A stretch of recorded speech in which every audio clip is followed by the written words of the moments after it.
Why is it so difficult to extend a hand to someone on the other side of the ideological or political divide?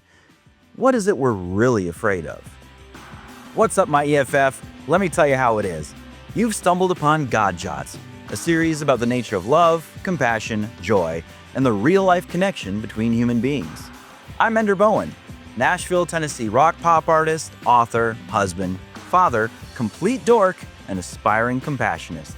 Sit back, relax, and be prepared to laugh, cry, maybe even share some childhood memories.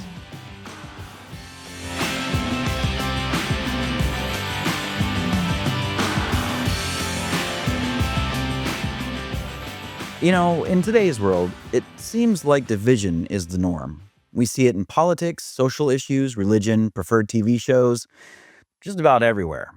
Feels like people have hunkered down in their ideological camps, dug in their heels, and fortified their walls. Like we're living in a civilization expansion no one really wants to play. Take a moment and imagine the last time you scrolled through social media or turned on the news and saw coverage of a protest or political debate. What was your immediate reaction? Chances are it wasn't calm, measured, or neutral. Instead, you probably felt some combination of anger, frustration, and yes, maybe even fear. I get it. Me too. People aren't just debating issues anymore, they're attacking each other with venom and vitriol. All you hear are shouts, insults, and labels hurled back and forth like verbal grenades. Both sides accuse each other of being the problem, of being unreasonable, and even of being inhuman, which is very dangerous. It's not enough to disagree anymore. Now the person you disagree with must be wrong, evil, or even a threat to human existence. It seems like we've become so consumed with fear of the other side that we're forgetting that they're human beings too. And that fear, that sense of threat, it manifests in how we communicate, or rather, how we don't communicate.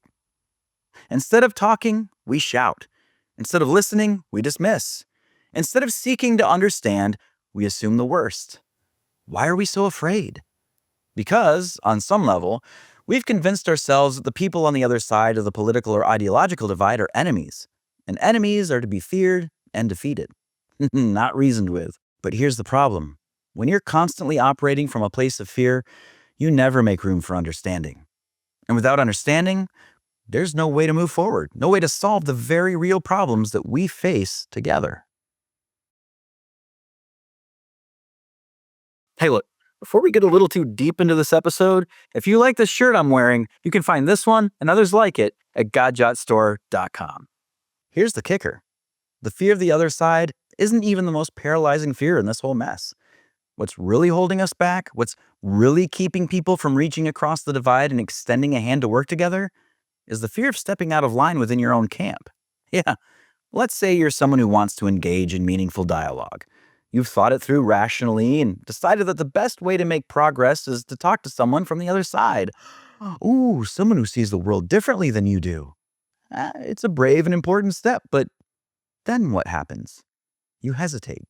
Not because you're afraid of the person on the other side. No. You're afraid of what your own friends, peers, or fellow activists will say. You're afraid that by stepping out and offering to engage with the enemy, you'll be seen as a traitor, as someone who isn't loyal to the cause. You might be ostracized, ridiculed, or worse, canceled. That's the real fear. We're not so much afraid of our ideological opponents as we are of our own side's judgment. We don't want to be the one that steps out of line and gets punished for it. So instead of risking rejection by our own peers, we stay in our lane. We stick to the script. We signal our loyalty by shouting the right slogans, liking the right posts, and marching in the same direction as everyone else. Look, you're not alone. I struggle with this myself. The result? No one ever breaks free from the cycle. No one ever extends that hand. No one ever says, maybe we should try something different, huh? And that, my friend, is why we're stuck. It's not just fear of the other, it's fear of each other.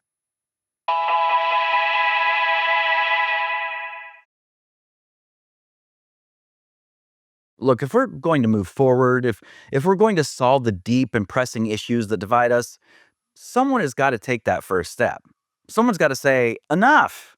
I refuse to be ruled by fear. I refuse to be boxed in by the expectations of my tribe.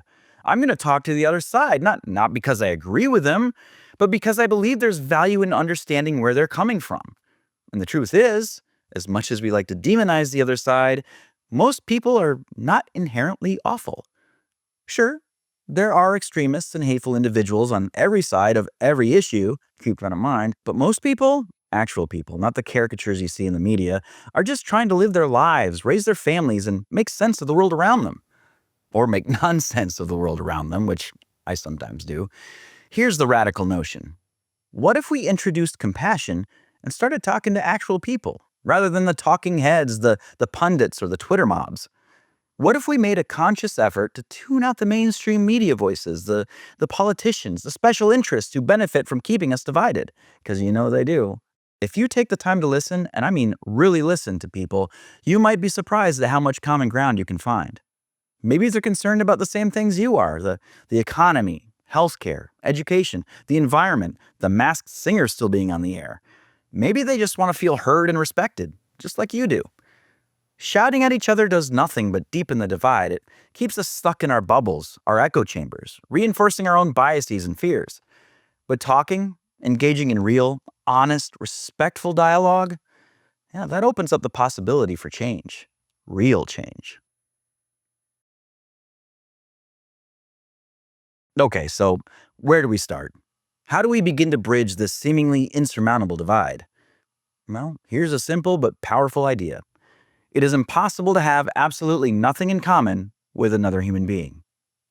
Let that sink in for a moment. Every person you encounter has something in common with you. Maybe it's something small, like a shared love of a certain TV show, a favorite food, or a childhood memory. I'd be freaked out if their childhood memories were the same as mine. Maybe it's something bigger, like a core value or a life experience. But no matter what, there's always something. That's where you start. When you begin with the understanding that you must have something in common with the person in front of you, it shifts your mindset. Instead of looking for reasons to disagree, you start looking for points of connection. Instead of building walls, you begin to build bridges. After all, God loves this person as much as he loves you. Why? From there, you can work your way up. Yeah, maybe you don't agree on politics, but you both care about your community. Maybe you don't see eye to eye on social issues, but you both want a better future for your children. And that's the key. Once you find that common ground, no matter how small, you have a foundation to build on. From that foundation, you can begin to have the harder conversations. You can start tackling the tough issues. You can challenge each other's assumptions and perspectives in a way that's respectful and productive. But it all starts with that first step, the willingness to step out of line, to break free from the fear that holds us back, and to extend a hand to someone on the other side. Because at the end of the day, we're all in this together, and the only way forward is together. All right, now it's your turn. Have you, either now or in the past, been afraid to speak your mind or move towards compassionate discourse with the other side because of a fear of being ostracized by your tribe? How did you conquer this fear and move forward? What was that experience like? If you're still being held back by this fear, what do you think could help you defeat it? Do you agree with the premise of this episode? I would love for you to share your thoughts about this episode with my growing community of aspiring compationists. Find out how to join us on Discord by going to enderbowen.com/Discord. If you like this episode and want to be notified when new ones are uploaded, make sure you don't leave without hitting that little subscribe button. Or subscribe to God Jots on your favorite podcast streaming service.